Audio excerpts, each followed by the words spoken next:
ఇంటి ముందల కొన్ని చెట్లు ఉండొద్దు అట్లా అంటారు కదా, నిజమేనా? ఇవి పాలుగారేవి, నిమ్మ చెట్లు, బొప్పాయి చెట్టు చెప్తారు.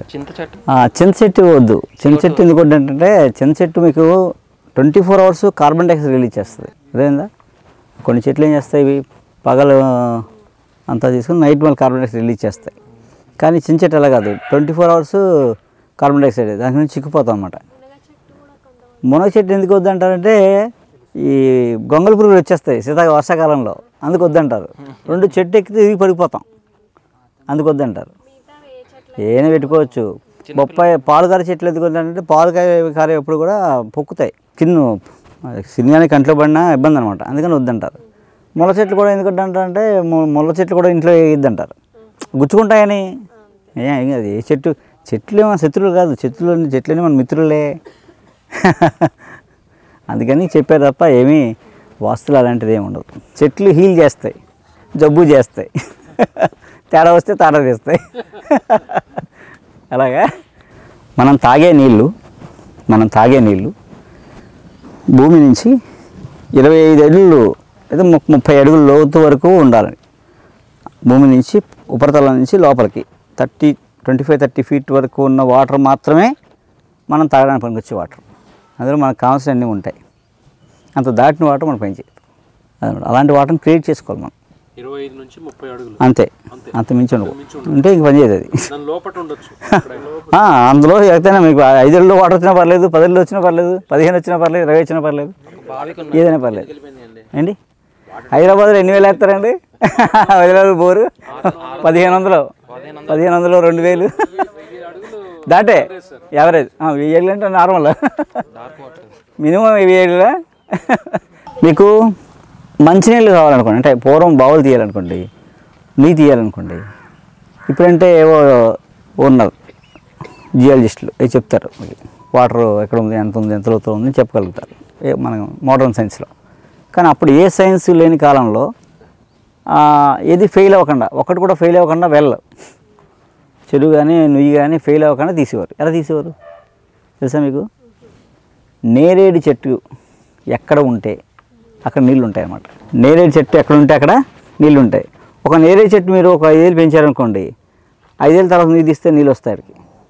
నేరేడు చెట్టు ఉన్న ప్రాంతంలో వాటర్ని స్టోర్ చేయగలరు. ఆ ఏరియా, ఆ చెట్టు దగ్గరలో, ఆ చెట్టుకి ఒక 3-4 meters రేంజ్లో మీరు నువ్వు తీస్తే నీళ్ళు వచ్చేస్తాయి.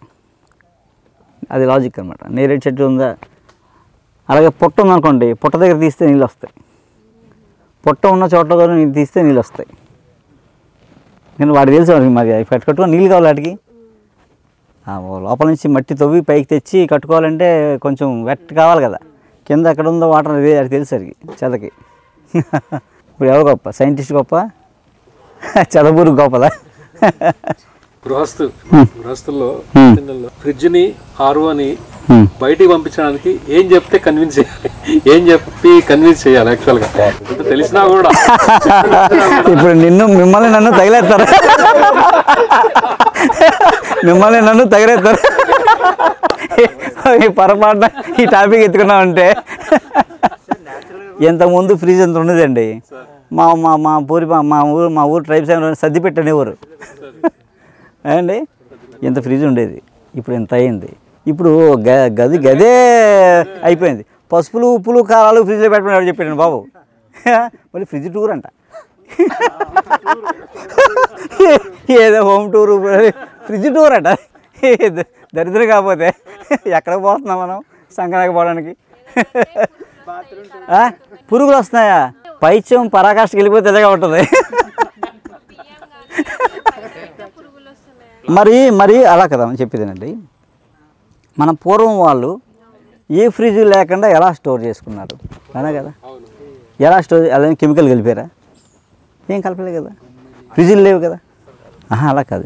కూరగాయలు పక్కన పెడితే కూరగాయలు ఇప్పుడు కోసుకునే పెరట్లో ఉండి, కూరగాయలు ఏమి మన ఫ్రిడ్జ్ అక్కర్లేదు, ఏ రోజుకి ఆ రోజు ఎలా కోసుకున్నారు, అలా వండుకునేవారు.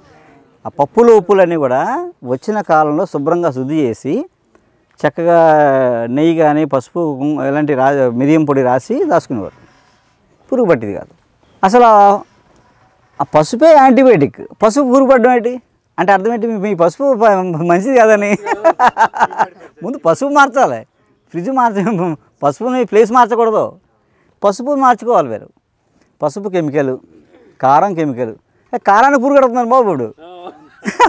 అసలు కారానికి పురుగు పడ్డం ఏంటి? మిరపకాయ కారానికి పురుగు పడ్డం ఎక్కడైనా విన్నావా? అంటే ఏంటి చూడు, డస్ట్. ఈ రంప పొట్లు అవి కలిపేస్తారు, అందులో కలిపేసి రంగేసి అమ్మేస్తున్నారు. డస్ట్ అంతా, కాబట్టి పురుగు పడుతుంది. ఒక సామెత, ఒక కథ ఉంటుంది అన్నమాట. ఒక ఆయన మాస్టర్ కే గారు క్లాసులు చెప్పేవారు, హోమియో క్లాసులు, భాగవతం, భారతం అన్నీ చెప్పేవారు ఆయన.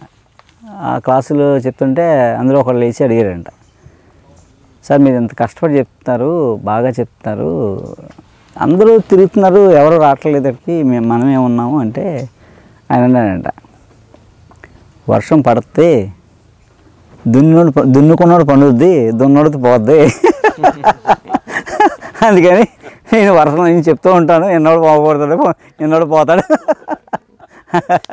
అలా అదేంటంటే వర్షం పడక మానదు కదా, అందరూ దున్నట్లేదు, ఒకడే దున్నుకున్నాడు, వర్షం పడడం ఆగదు కదా, వర్షం పడుతుంది, దాని ధర్మం అది. అది దున్నుకున్నాడు బాగుంటాడు. అలాగే మీరు ఎంత దున్నుకుంటే అంత బాగుంటారు.